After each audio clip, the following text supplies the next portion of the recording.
helping you get those DIY projects done right. The Resident Builder with Peter Wolfcamp and Placemakers, the trade tool experts. News Talk ZB.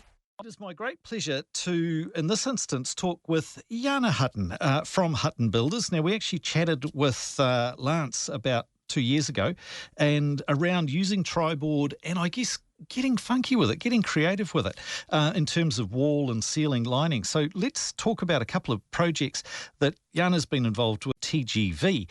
If you want to see what we're talking about, best place is actually jump on at Juken New Zealand on Facebook. There's some great pictures there.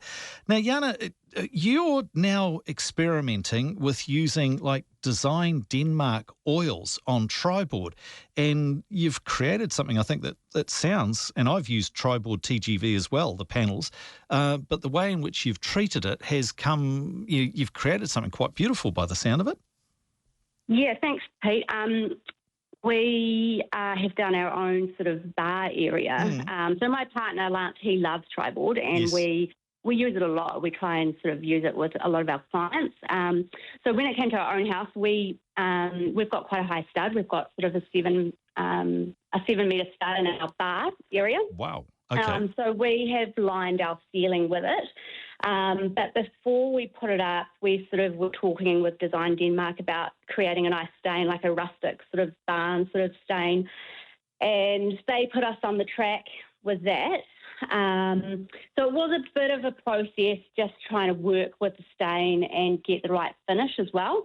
So we stained all the boards before we put them up. Right. And then in terms of putting them up, how are they fixed?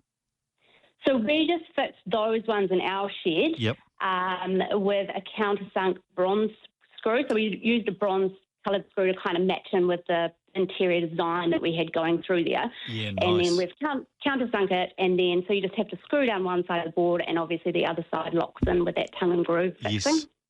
Yes. Wow. So it's come out really nicely. Like when we have clients come through, it looks like it's caught in steel. So when you first look at it, it's got this real sort of rusted, mottled look to it.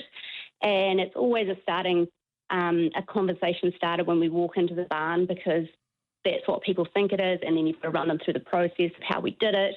And we actually ended up doing our whole bar area. Like we ripped down the boards and did like a weatherboard look around our bar area and some sort of beam, like false beam type stuff. And yeah, we sort of just start creating and go from there. Obviously, it sounds like you're on a real sort of creative roll. So in the next project, apparently it's like using basically, is it staining or painting the ceiling black? This is Triboard TGV ceiling. What's that project? The black ceiling. So that was a job that we did up in Ramarama. Right. And so we'd actually done a man pad for these clients, and we'd used Triboard everywhere in their man pad. But we used white and blacks, and then when they did the main house, they really liked the ceilings. So we pulled the ceilings into the main house, and again they said we want to do them black. Wow. So from an interior design point of view, black is actually a really hard colour to paint, especially on a ceiling. So we found that the finish in a black was perfect. Like you couldn't see the roller marks, you couldn't see the waves through the board. It's straight, and it was really easy to put up. So it's easy to work with because you're working with a smaller board, and so in that aspect it's easier. And then also for the painter, just to fill the holes, there's like minimal sort of prep before you start painting too. And you get a really nice finish. For fixing that ceiling, the one that you wanted to be in the black colour, you wouldn't want to do like an express fixing like a screw with the other project? Just a little finishing nail, so right. A little kind of finishing nail, and then the painters just come through, fill that, give it a quick sand, and then it's pretty much ready for painting after that. Yeah. Yeah. And I'm guessing that Triboard TGV, initially you look at it and you go, oh, it's really tough, it's really durable, so we'll use it, in these sort of hard-wearing spaces. But obviously you've elevated the aesthetics to a whole new level. Yes. I mean, it's a really, I think it's a really cool way to bring a bit of a feature into a room, but it's not going to break the bank account either. So Sure. that's sort of why we like it.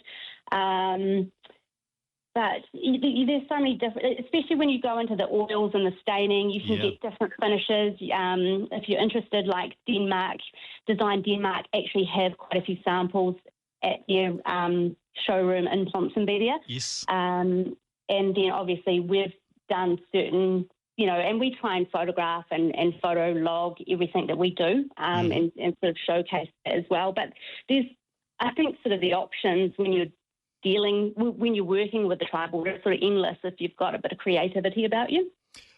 You're absolutely right about the endless potential, I think, and we're just starting to uncover that. I think it's and look, I've done exactly the same thing, a little cabin that I built, used the Triboard.